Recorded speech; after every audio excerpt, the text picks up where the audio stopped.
Robert, it's time to get up!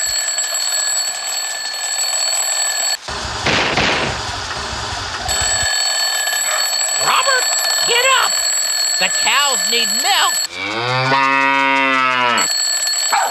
Robert, milk the cows!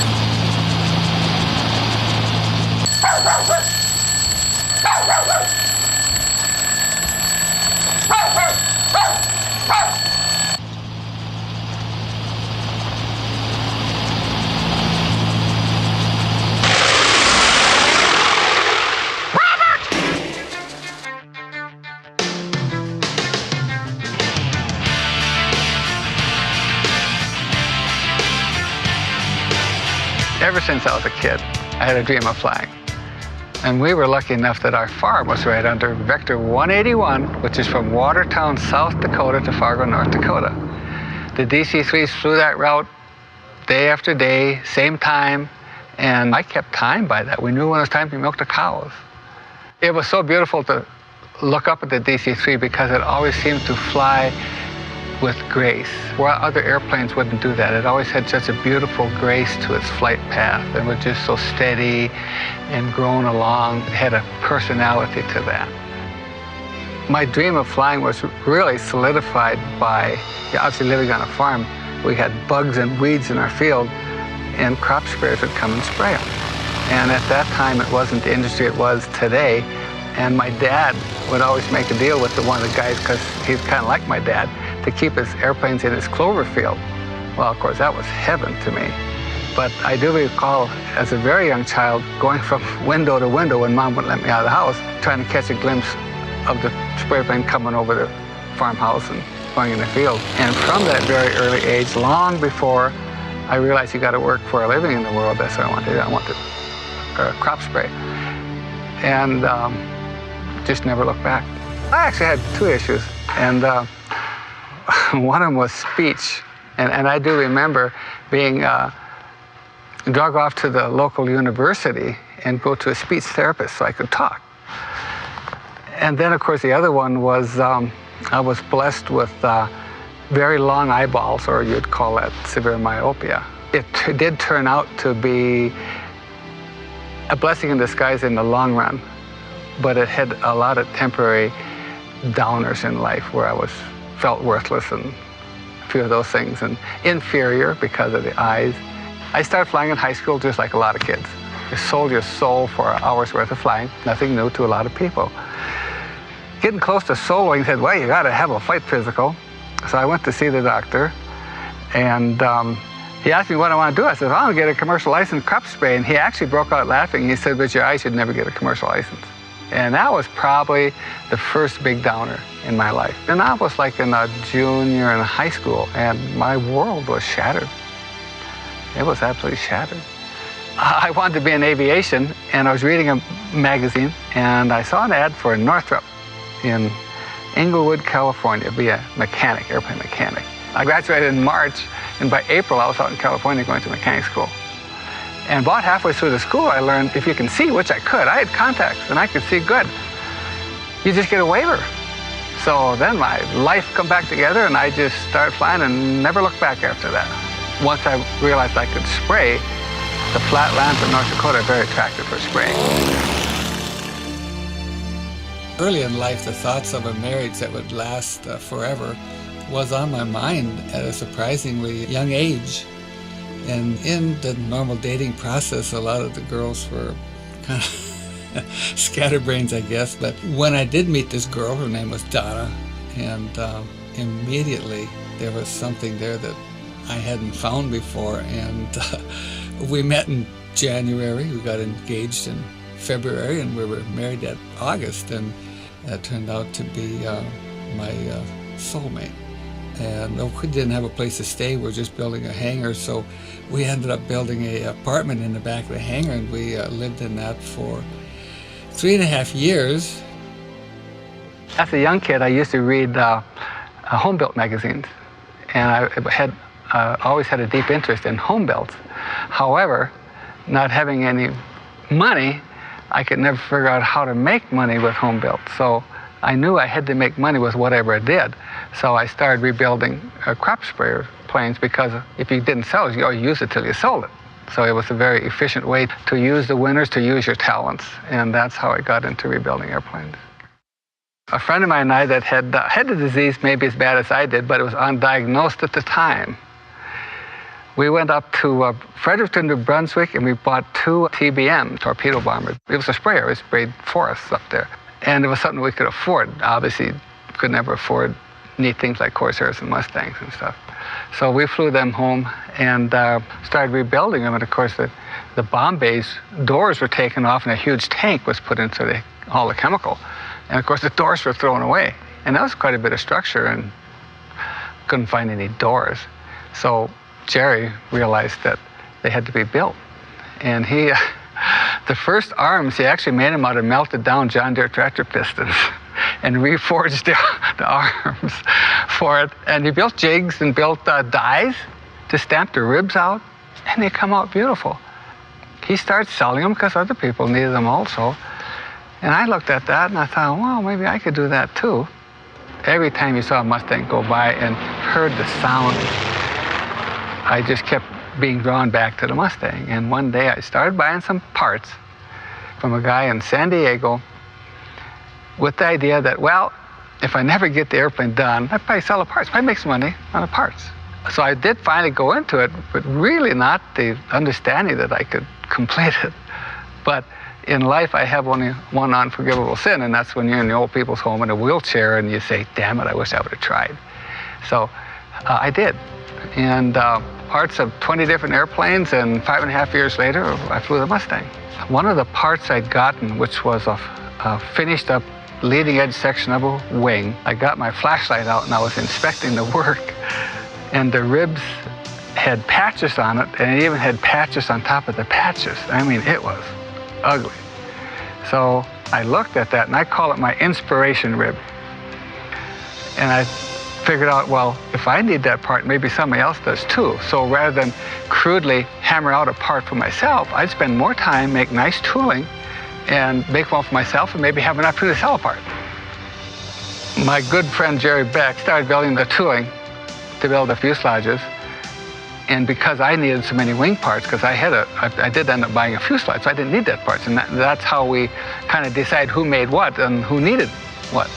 He basically built the fuselage and we built the wings, and then between the two of us built a business area where people could drop off their airplane and have it rebuilt. I had a picture of Neil Armstrong, I believe it was 1962, was proudly showing his model of Race 57. And that was one of a handful of Super Corsairs that were built. And the Super Corsair was conceived to counter the threat of the kamikazes diving in the ship. They wanted an airplane that would climb like no other airplane would climb. So they put the biggest engine they had, which was a 28-cylinder Pratt & Whitney, and the strongest airplane they had at the time, which was a Corsair, and ended up making the Super Corsair. The reason there was only 10 of those built is the war ended. They'd ordered like 500 of them, but only 10 of them come off the line. Out of those 10 production airplanes, there's only 3 of them that exist. One of them is in the Museum of Flying in Washington. One is actually at our repair facility, which belongs to the Crawford Museum in Cleveland, and then the one behind me, which I was able to buy. There was a former Navy pilot from the Cleveland area and raced with a standard Corsair with a 2800, and he couldn't hold up to the sleeker Army Air Corps or turning into the Air Force airplanes at the time. So he goes to Halsey and said, I know you got a few of those Super Corsairs in storage. He says, now if you would declare those surplus, we can beat the Army at these races. And by 2 o'clock, I think that afternoon, he had released them all. And he went in and bought 4 of those. I was the 7th guy that tried to rebuild Race 57. I ran across the airplane in Hugoton, Kansas, in the back of a shed. We've met some of the other local people and went out to this guy's shed, and here the Super Corsair, what was left of it, was in the back of the shed. And I looked, I knew what it was, but it was, again, one of those things that, never even envisioned that I would own it. There was 2 farmers that were trying to rebuild this airplane, and they were having problems with their local aerial applicator. And I got thinking, well, gosh, I was getting out of the ag business. Maybe they'd trade this spray plane for what was left. Nah, they'd never do that. Oh, maybe a month later, I'd think of it again, you know. And after a period of time, I finally dared call a guy up. He says, "Are you serious?" I says, "Well, I think so." Anyway, I flew down there and looked at it and actually made the trade.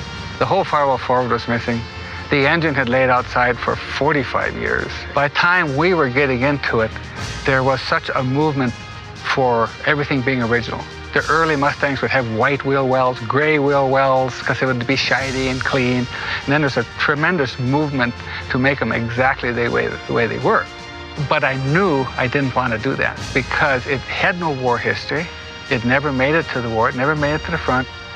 Of all the airplanes that flew in post-war Cleveland races, this was by far the prettiest airplane of all. And I knew I wanted to. I was just kind of trying to figure out how I'd get around the criticism. And as it turned out, only one guy ever brought it up. When I flew to Cleveland in '99 and entered in the Heritage Restoration competition, one of the judges from the Smithsonian, which were the judges there, he told me later after I'd won, he says, when I walked out and I first saw that airplane, I thought to myself, who in the world would bring a red Corsair to this thing? And he was just one of those guys that just never knew the history of it. And I had so many of the original pictures. I had pennants from the '49 race. And part of that historic restoration is the history of the airplane. And after he saw that, he was just kind of wambazzled, and I won. It took about 3.5 years, which really isn't all that bad. I stayed on it full time. We had one of the guys that works with us that does hydraulics, that did most of hydraulics. My son Casey actually put the wiring harnesses together. And he was 12 at that time. So the kids were involved from the beginning. My niece helped me with most of the masking, and I did all the painting. Our daughter just loves to go to Oshkosh. One of my sons has about 85, 90 hours in Mustang now. We took it to Alaska to an air show last summer. We've had an opportunity to fly a lot of neat stuff together. My oldest boy, who also flies, which is finishing the other Corsair that hopes to fly it, and he is a pit guy for me on this one. We're racing, and of course we just put the engine in from blowing up the supercharger, and he come out and helped me with that, and he enjoys it, and we enjoy each other's company. They're my best friends. My sons are my best friends. I was racing the airplane in Reno, Nevada, and I was in the bronze race. I started out in the outside. I'd passed everybody there. I had a lap and a quarter to go, and it just decided to quit. And I was making all kinds of metal. I had lights on the cockpit to detect that, and I just declared a mayday and landed, and that was the end of the day. The air races in Reno, Nevada is the fastest motorsport on the earth, and they flirt around at 500 mile an hour, 50, 100 feet above the ground. It's a fantastic rush. It's a real rush. If you have adequate pilot skills, I believe it's a very safe thing to do. Of course, you can't do the air racing without going to school. So Jerry Beck and myself have attended the Pylon Race School, which is an experience in itself. Even if you go through school and never raced, it's an experience that is so much fun because of the relationships that you develop with the other people out, that you share their passions. The person that created Dougie wrote this movie script, and somehow we got worked into producing it. And I've had an opportunity to fly in it.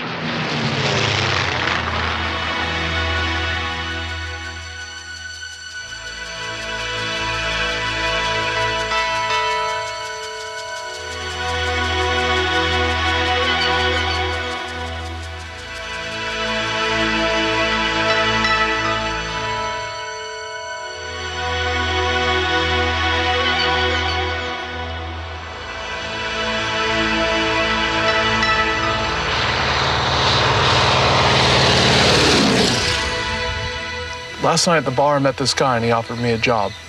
You've got a job. Yeah, but I'm talking about a real job. I find athletes, in your case like flyers, to fly corporate sponsor machines at the big air races. And he came all the way out here to find me. Why not?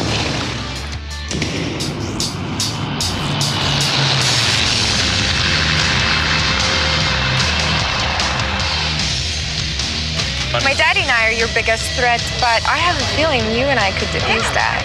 I'll tell you this much about this guy. He's fearless, and you know, in this race, that's 95%. You're crazy. That was stupid and dangerous. Well, the boys are back in town. Get ready for 500 miles an hour, 50 feet off the deck. It's Thunder over Reno.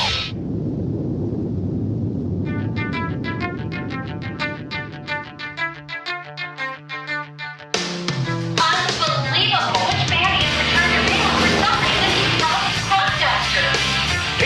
Keep that bastard bandit on the ground. I won't let you down.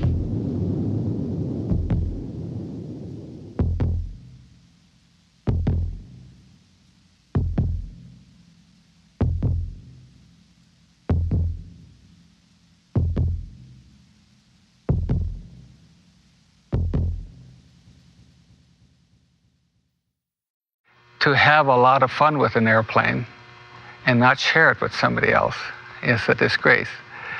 I had, after I finally, got enough money to get to where I was, because I kept myself pleasantly broke buying airplane parts, I finally found enough money to buy a DC3. And I had a chance to meet another person that had passions similar to mine. I've been drawing a picture of a smiley DC3 his whole life. And a lot of our ideas fit together very, very well, very, very well. So anyway, he had a concept of a smiley DC3. The reason why he's smiling, because he's the happiest airplane in the world. And the reason he's the happiest airplane in the world is because he's got friends, and the value of friends and relationships. So we took the DC3 and flew off to a paint shop and had it painted with a smile on his face. Dougie has a mission for kids, to inspire kids and to follow their dreams, just like the creator of Dougie, which the guy's name is Mitch Carley. He's from Columbus, Ohio. And my dreams, we just kind of connected out there in space someplace, and was able to continue both of our dreams and to share them with other people.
Dougie is a living, breathing example that dreams do come true.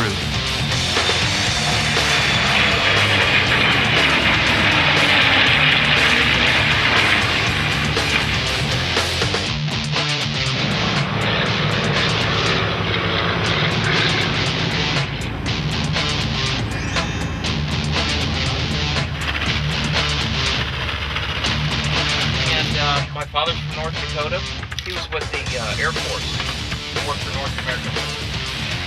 But most of all, Dougie, his friends, and crews inspire all of us from 2 to 92 to reach for our own dream.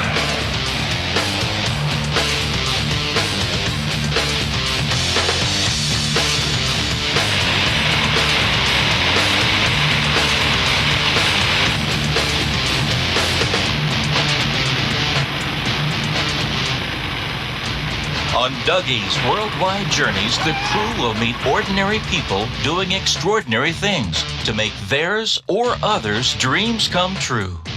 So climb aboard, hold on, and join Dougie, his friends, and crews in Dougie Adventures. Who's Dougie? The happiest airplane! 4, 3, 2, 1, 0. And we took it off to Sun and Fun, which is the beginning of the air show season. And the response that we got from everybody. I had the airplane for a number of years. It took it to a lot of air shows, and we had it painted up like a military airplane.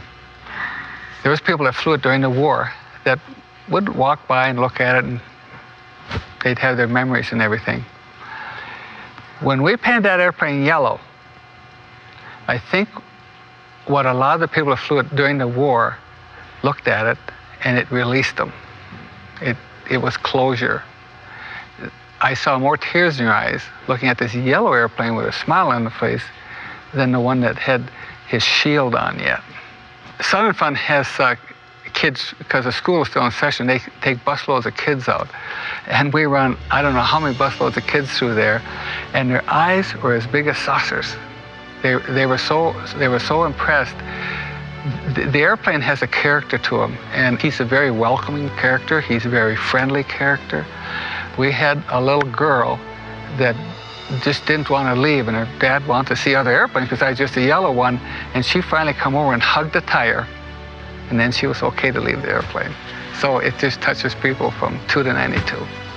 Our efforts in the Dougie series and the airplanes, rebuilding these airplanes, doing the movie, is not only for the immediate inspiration, but the youth, which is the future of our country, to be able to keep this stuff alive, the stuff that we've been able to do, the dreams that we've been able to attain, to leave a message out there that it is attainable for other people too if you don't give up.